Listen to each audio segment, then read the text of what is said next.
Assalamu alaikum students, my name is Bushra Khan and I am from EAM Grammar School and College. Today we are going to discuss chapter 4, that are cells and tissues, and the subcellular structures includes ribosomes and the rest of the organelles that are present. First of all, we discussed what are ribosomes.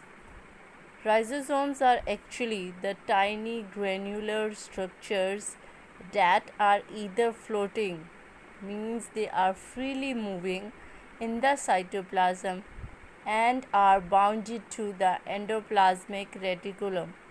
Sometimes they are freely moving in the cytoplasm and sometimes they are bound to the endoplasmic reticulum ER. Now come to the structure. Each ribosome is made up of almost equal amounts of protein and ribosomes, and that ribosome is ribosomal RNA. Ribosomes are not bounded by membranes and are also found in prokaryotes. There are two types of ribosomes.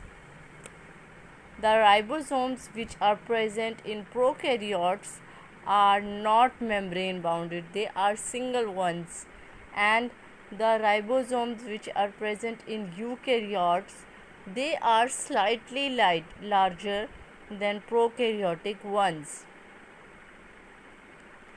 Now come to the function of ribosomes. Actually, what they do, ribosomes are the sites of protein synthesis, means they are the places where protein formation or protein synthesis occurs. Protein synthesis is extremely important to the cells, and so large number of chromosomes or ribosomes are found throughout the cells. Now come to a mitochondrium.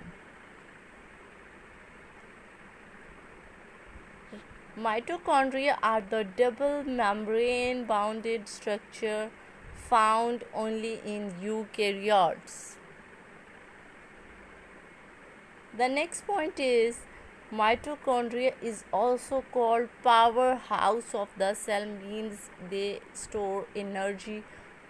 That's why they are called powerhouse of the cell.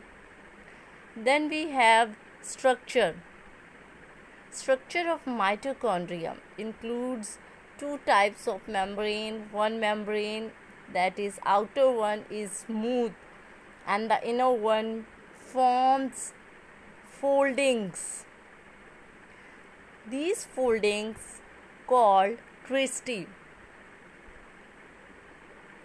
and these foldings which we call cristae are found in a liquid material that are called mitochondrial matrix.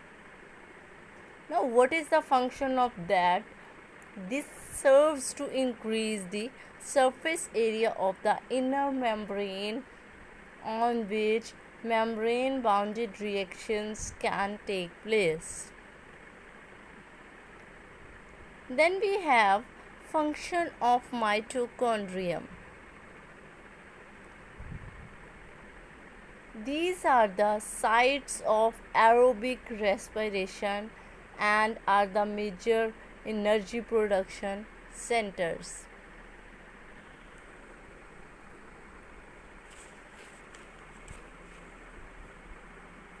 The next one is plastids.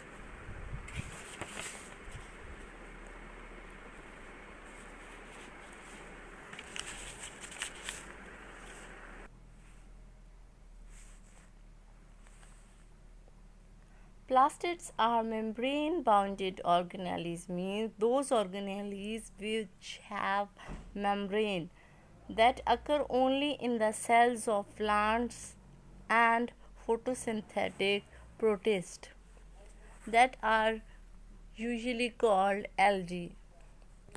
There are three types of plastids.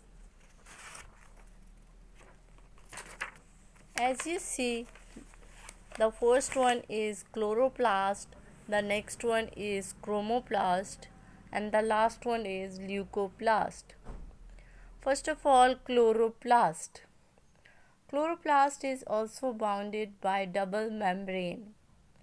The outer membrane is smooth while the inner membrane give rise to sacs. Sacs or clusters are actually called thylakoids. When these stalks of thylakoids are present, they are known as granum.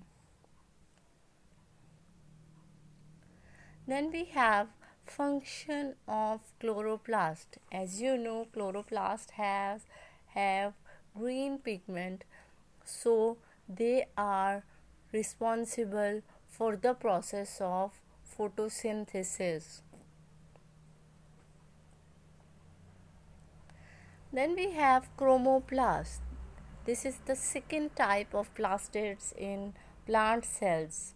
They contain pigments also, but they are associated with bright color pigments and are present in the cells of flower petals and fruits.